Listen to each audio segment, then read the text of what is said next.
If I could choose one word to describe this experience, it would be unforgettable. Enlightening. Unexpected. Eye-opening. Definitely eye-opening. Organic would describe this experience for me. Peaceful. Rhythmic. Unpredictable. Inspiring.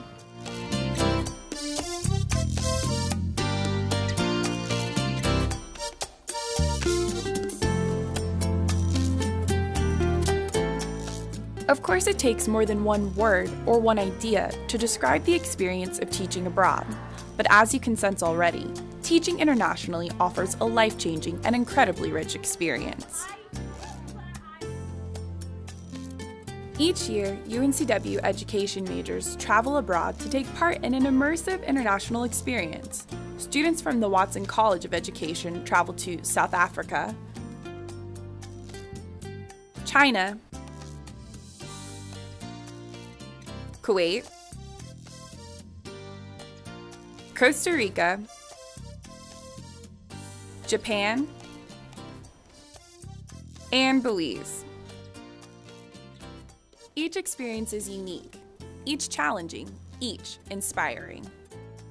One of the most popular international teaching programs takes students to the island town of San Pedro, Belize in Central America.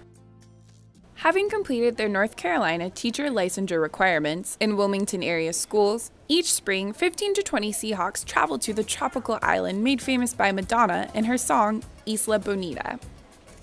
Last night I dreamt of San Pedro, tropical the island breeze, all of nature wild and free.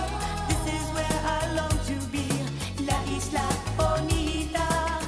And when the song was played, The student teachers anticipate the adventure with a mix of excitement and uncertainty.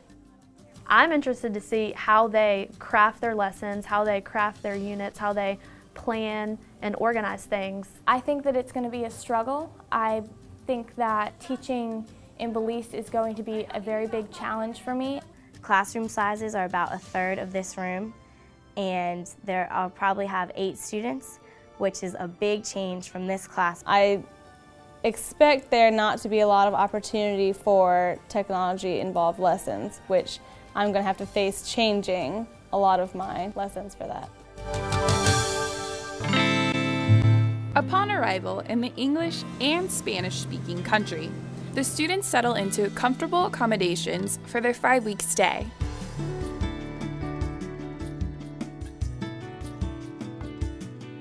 After a day to acclimate, the students quickly jump right into their Belize field experience at one of 3 island schools: La Isla Bonita Elementary School, the San Pedro Roman Catholic School, and San Pedro High School. While the pace of life on this tropical island is relaxed, the workday of a student teacher is anything but.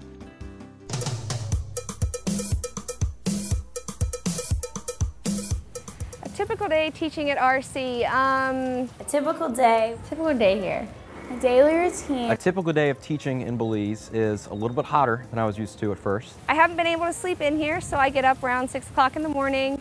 I'll get on my computer if the internet's working and send emails or update my blog. I've learned that I had to adapt more to the culture. I'll leave Pedro's in around 7:30. We get to school at about 8:15. The kids come in at about 8:30. If we have assembly, then they usually get in about 8:45. Some come by bike, some come on a golf cart.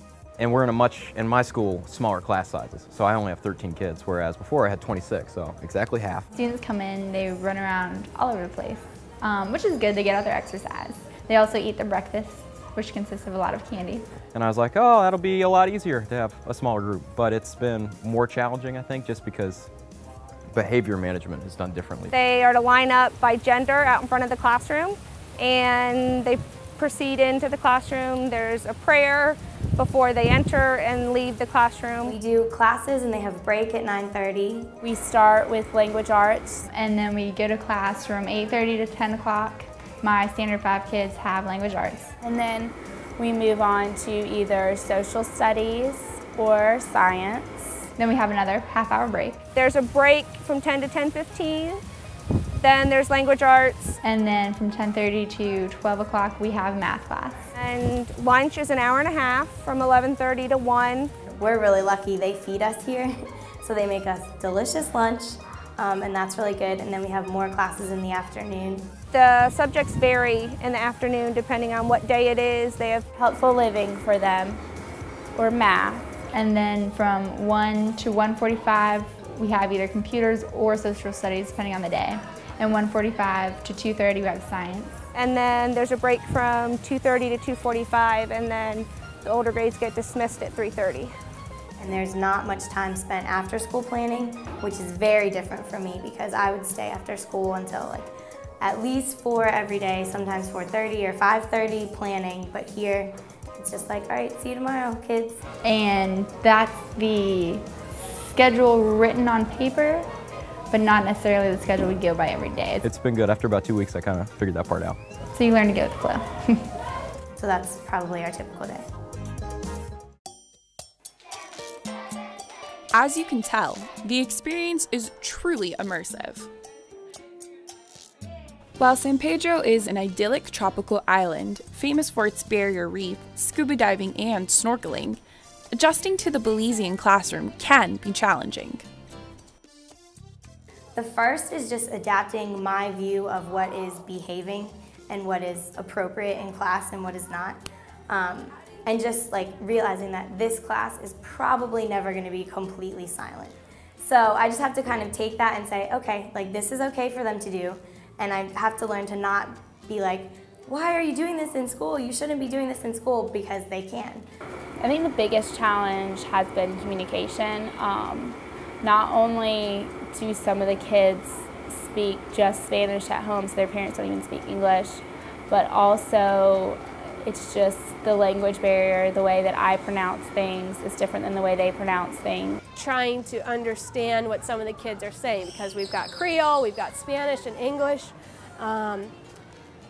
So it takes a while for it to soak in, so I understand it.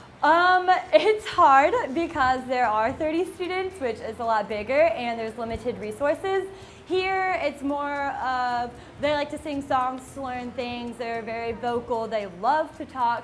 So kind of anything that you can do in which they can move or use their voices, you kind of have to implement that into the lesson.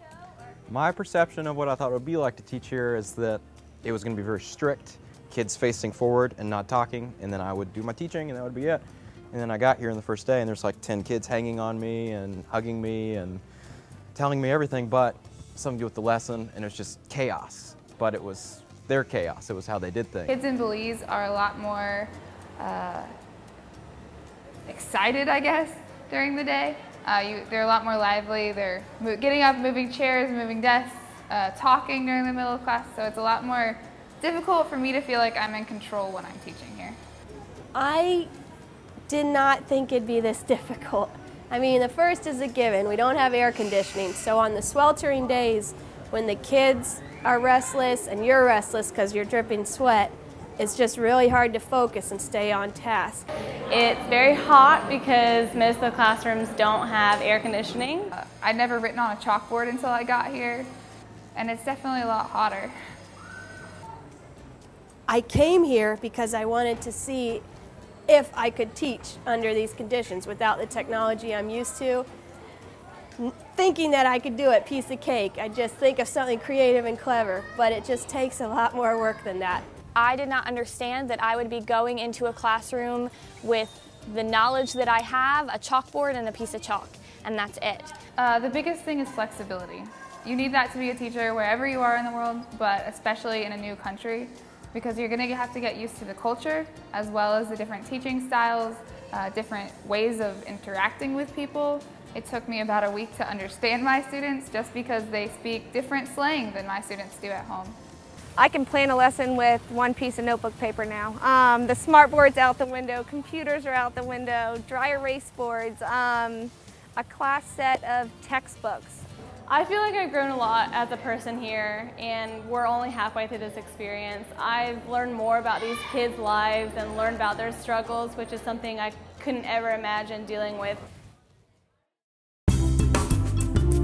The days are long and hot, but the rewards are many and run deep. I feel like that I can teach regardless of the noise, regardless of what's going on to my right or left. It's kind of just the kids who want to pay attention, and the kids who don't, I try to get their attention somehow. It's a lot of acting silly and wild and clapping, but if that's what I have to get their attention, then I do it. I have really learned how to take what's in my head and get it across to the students with nothing or as very little as possible, which has given me a great confidence, I feel, as a graduate and teacher. I'm going to take away just how fortunate that we are back home for our education that we have, the resources that we have, and also just everything that we know and how we can meet the needs of special needs students. But then also, I'm going to take away just every place you go, it's going to be different. And so just having an open mind and working with all students in all schools, no school is the same, and just learning to adapt and teach the best that you can. As far as teaching, you're going to learn behavior management skills, and you're going to get to try out new ones. So you'll learn a lot about being flexible, which is going to be, you know, definitely come in handy with class.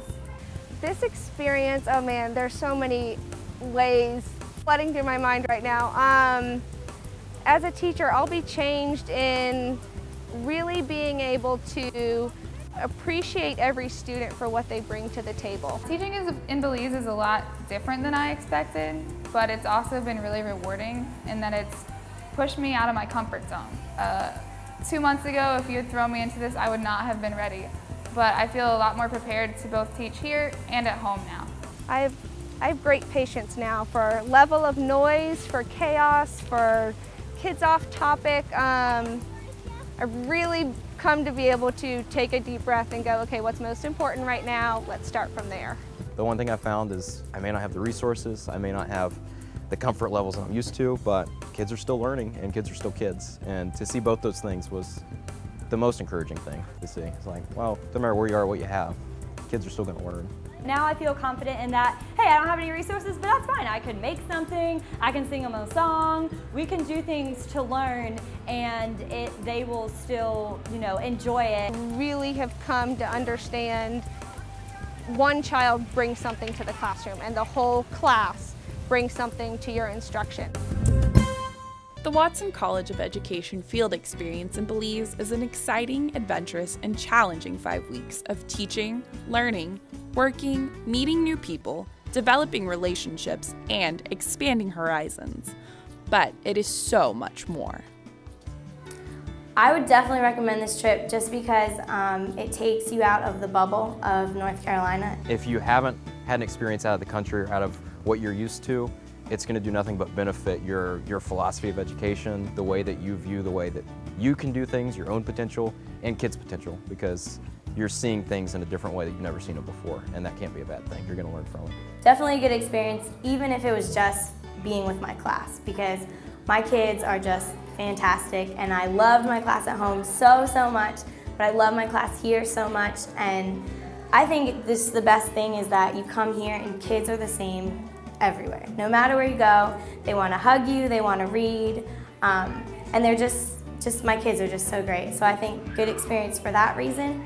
And also just because it is a little challenging and it's different and it makes you realize how lucky we are in the United States and how many resources we have. It offers the chance to get out of your comfort zone and be out of your comforted classroom where all the kids listen to you and your partnership teacher is right there to help you. So I think it's good to go somewhere else and just see what schools are like, and I think it only makes you stronger as a teacher. There's no way that you could come here and come back and not be a better teacher.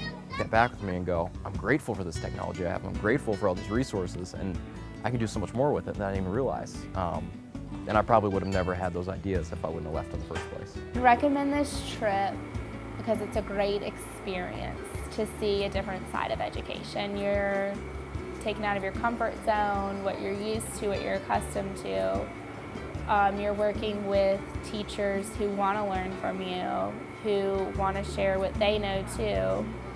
and you're getting to work with students who are just different. The kids love us no matter what. They tell you 5 million times a day, give you 6 million hugs. So you definitely feel appreciated and loved here, and it's a good feeling. It's the love. They want to give you hugs, they want to be next to you, they want you to talk to them. You really feel what you're doing through the love that comes back to you. As teacher trainers, we're obliged to help our students think globally. I think one of the best ways to get that done is to get students overseas so they can bring to their classrooms they're going to teach a fresh new perspective. Often they come back quite changed. I think what we want our students to have first and foremost is an opportunity to see what it's like in other countries. We want them to have a cultural immersion experience. But the second thing we want them to do is to really test themselves as a teacher. And so this gives them an opportunity to really see if they're a good teacher, if they can teach without all of the technology and bells and whistles they're used to here. The benefit for them is to walk away with a multitude of experiences that is different from the normal. And I think that helps them grow. When you teach abroad, it does make you more attractive to prospective employers because it gives you an edge in the fact that you've studied abroad, you have that multicultural perspective to bring to your classroom, which is a big push right now. I really believe that it has just given me the experience to be able to teach lessons and deal with a variety of students. I think one of the most crucial ways that teaching in Belize will change how I am in the future as a teacher is really being able to accept and appreciate each child for who they are and what they can bring to the classroom.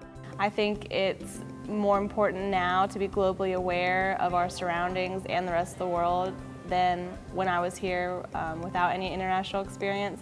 I've also grown to really miss Belize and miss all my students and the people that I met along the way. I start my first teaching job in 2 weeks. I'll be teaching 4th grade. And I couldn't imagine being more confident going into my first year. I still have a lot to learn, but at the end of my Wilmington internship, compared to who I am as a teacher at the end of my Belize internship, I have a level of confidence that was not there before. I feel like the power could go out in my elementary school. Learning wouldn't stop. I don't need electricity to teach a child or a classroom full of children, and that's something that preparation I'm very thankful for.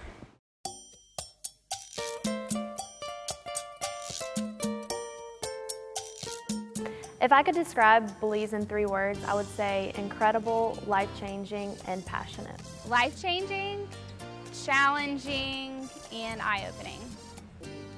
Worth the stress. It does add a lot of stress. You have to finish your internship sooner. You have a lot more demands when you get there, but you come out a lot stronger. The best preparation would probably be the 3 words that I would use. Life-changing, inspiring, and unforgettable.